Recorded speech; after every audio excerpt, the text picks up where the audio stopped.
Bom, eu quero inicialmente agradecer muito ao deputado Paulo por ter feito esse convite que me colocou.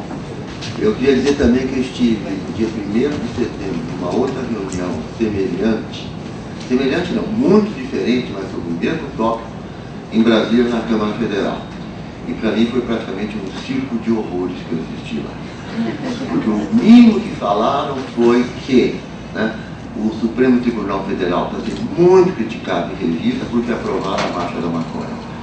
E que também o governo federal deve ser muito crítico, demais, porque mudou a cenário com a análise da Secretaria Nacional, porque mudou o nome, Secretaria Nacional Antidrogas, para Secretaria Nacional de Política sobre Drogas. Então a visão daquela reunião lá foi muito clara, que não existia como existia aqui, foi muito bem colocado. Tem que ser uma visão plural para podermos discutir um assunto tão difícil como este. Eu sou, em termos de utilidade maconha, então, vou falar, eu não tenho dúvida nenhuma, eu sou totalmente favorável ao uso médico da maconha. Eu acho um retrocesso imenso ainda estarmos no Brasil proibindo esse uso médico com tantas provas a respeito disso. Eu diria até que, por exemplo, por causa de efeitos adversos, a morfina é muito mais perigosa. Ela é imensamente mais perigosa do que a maconha. No entanto, a morfina, ninguém pensa em proibir o uso médico, porque ela tem grande utilidade para o bem, embora ela também faça muitas pessoas ficarem dependentes mesmo durante bastante tempo. Eu sou também totalmente favorável não à descriminalização, sou favorável ao que eu chamo de despenalização. E que a despenalização é praticamente o mesmo, você não mais impõe penalidades à pessoa que está usando. Eu aí não discuto o usuário e traficante, porque tem um ponto de corte aí que está sendo muito difícil de resolver. E para justificar isso, eu tenho, por exemplo, o que aconteceu nos Estados Unidos até recentemente. Os Estados Unidos seguem realmente o problema de que o uso de drogas é contra a lei. Foi feito um levantamento nos Estados Unidos de 1994 a 1995 a 2004. 10 anos seguidos, 700.000 pessoas eram indiciadas por ano por posse de maconha, né? Ou seja, mais de 7 milhões de pessoas. Aí foi feito o que aconteceu com esses que foram indiciados. Boa parte escapa, porque lá como aqui, se você tem dinheiro é mais fácil você fugir de penalidades da lei. Isso é uma coisa sabida. Mas mais de 200.000 jovens foram presos. E nas prisões foi feito um estudo desses jovens. Geralmente eram jovens primários, estavam envolvidos em movimentos de paz, estavam envolvidos em tentativa de melhoria de condições sociais do país, etc. Praticamente não existiam jovens assim, de grande massa corporal, jovens da classe média na Brasil. Foi o que aconteceu nas prisões americanas em 2003, foi um dos anos que eles fizeram. Cerca de 150.000 estupros. Onde, evidentemente, muitos desses jovens devem ter sido vítimas de tal violência inacreditável. Né? Então, gente, eu não consigo sequer imaginar a selvageria e a brutalidade, a incivilidade de existir uma lei que ainda pune o jovem ou o adulto, né, por uso de droga, qualquer que ela seja, inclusive. Né? E nesse caso, por exemplo, eu sou favorável à despenalização. O que é despenalização? Você faça alguma coisa, você atraia para o tratamento. Se for o caso, você dê algumas penalidades, né, que a própria Organização Mundial de Saúde reconhece, que são chamadas penalidades administrativas. Ele é obrigado a frequentar durante 2 meses um pronto-socorro, a prestar auxílio a uma instituição qualquer que lida com crianças, etc. Bom, e finalmente entra aqui na legalização. E eu, na verdade, não tenho ainda opinião formada sobre legalização. Não é por covardia, não, porque eu já estou numa idade que não tenho mais medo de nada. Né? Hoje eu tenho fiquei advogado. Né? Eu sou aposentado há muito tempo, ninguém pode me punir então, por coisa nenhuma. Né? Mas eu não tenho certeza, porque eu sou médico, conheço esse assunto muito bem do ponto de vista médico. Eu acho que a medicina está muito longe de poder se envolver e querer resolver por si só o problema de legalizar ou não. Nós temos que ter aí teólogos, filósofos, advogados, policiais, sociólogos, antropólogos. Deve ser uma discussão, porque envolve muito mais do que o pretenso, às vezes, pretenso benefício que as drogas podem produzir. Nós temos dezenas de milhares de doentes com esclerose múltipla no Brasil. Eu tenho recebido com alguma frequência pedidos de como é que eu poderia arrumar cigarros de maconha ou produtos à base de maconha. Eu falo, não tem jeito no Brasil. Né? Ou você vai numa bocada e compra um produto impuro, né? Ou você simplesmente tenta importar de fora através do chamado uso por compaixão. O governo brasileiro é obrigado a autorizar a importação de um medicamento se o médico do paciente fala que tem um bom resultado no Brasil. Vários países já reconhecem, já estão importando esse produto ativamente. Eu costumo dizer o seguinte, eu mostrei aquela propaganda do cigarro indiano de 1910, que o Brasil importava da Holanda. Eu acho que 100 anos depois nós vamos importar esse produto da Inglaterra. E ficamos chupando o dedo, porque nós não reconhecemos pesquisa à base de maconha no Brasil. Porque nós estamos sob o manto de uma política, que é a política norte-americana, que levou a esses tratados internacionais que nós precisamos modificá-los para poder também modificar a nossa política. Por isso que eu estou chamando de uma transição.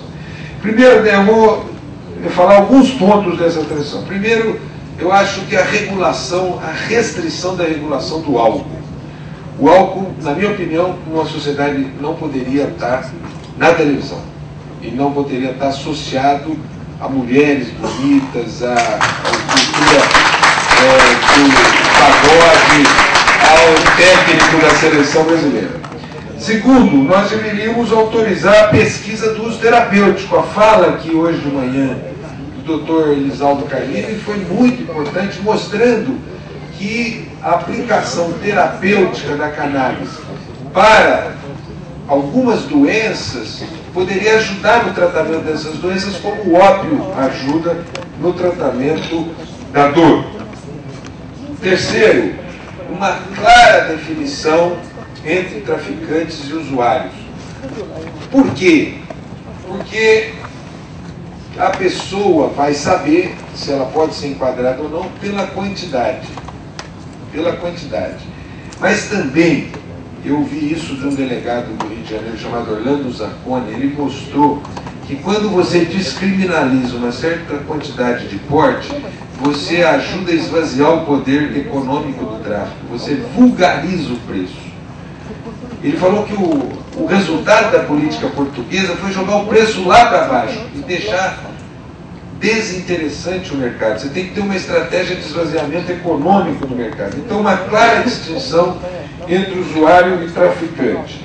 E aí descriminalizar o porte, descriminalizar o plantio para uso pessoal, que é uma maneira também de você retirar o usuário da relação com o tráfico. A Espanha tem uma experiência interessante nesta direção.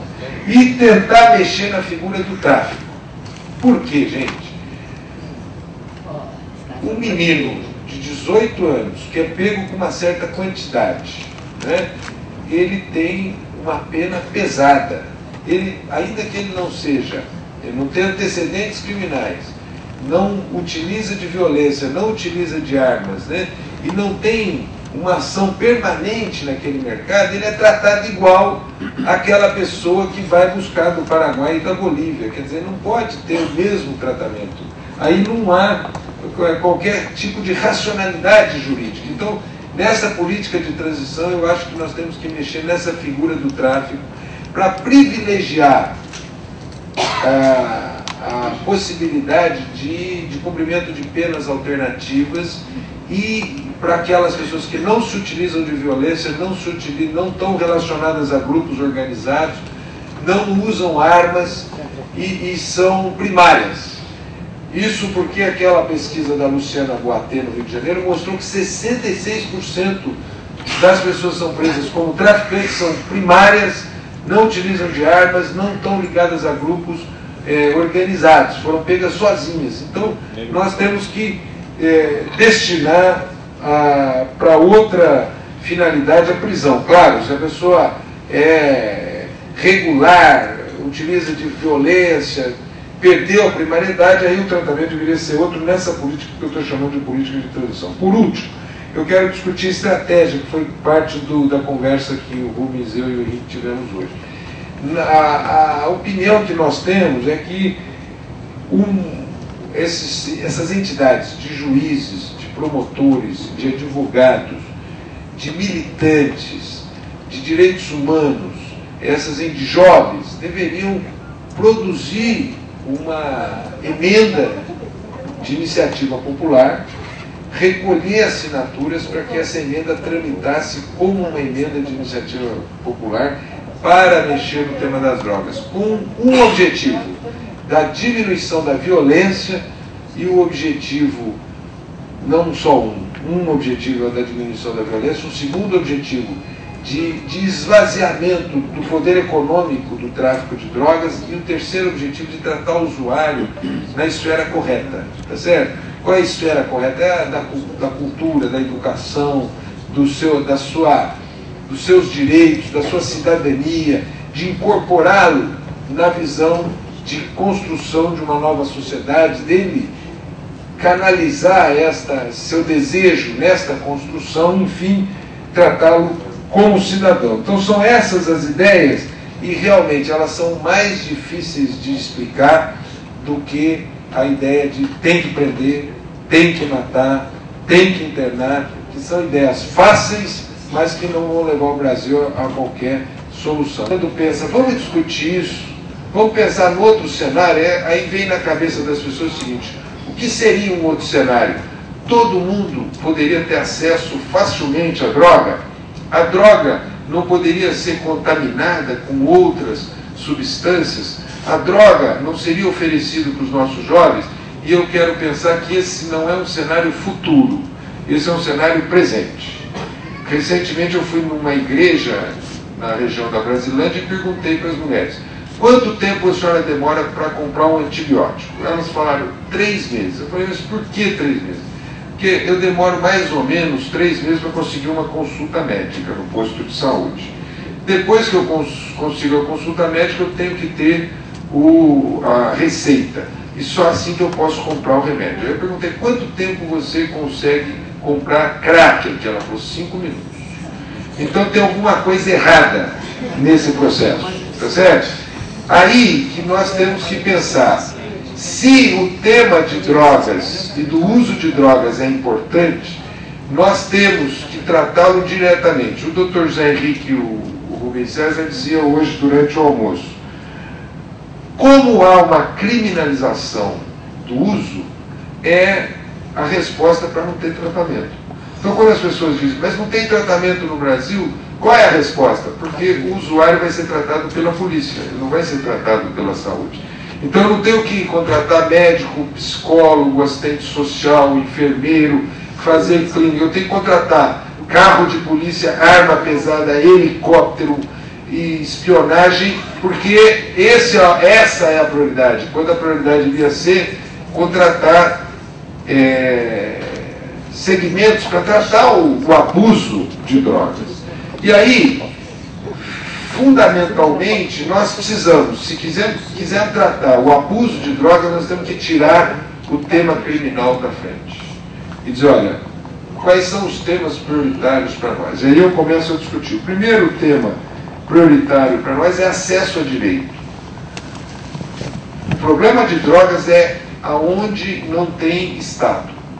Não tem polícia, não tem escola, não tem clube esportivo, não tem emprego, ali tem problema de drogas. Então o que nós temos? Se você chegar a Estado, chegar a polícia, chegar a clube esportivo, chegar a escola boa, não vai ter problema de drogas. Então no Brasil tem demonstrado isso. Quer resolver o problema de áreas que são conflagradas, chega o Estado nessas áreas conflagradas, né?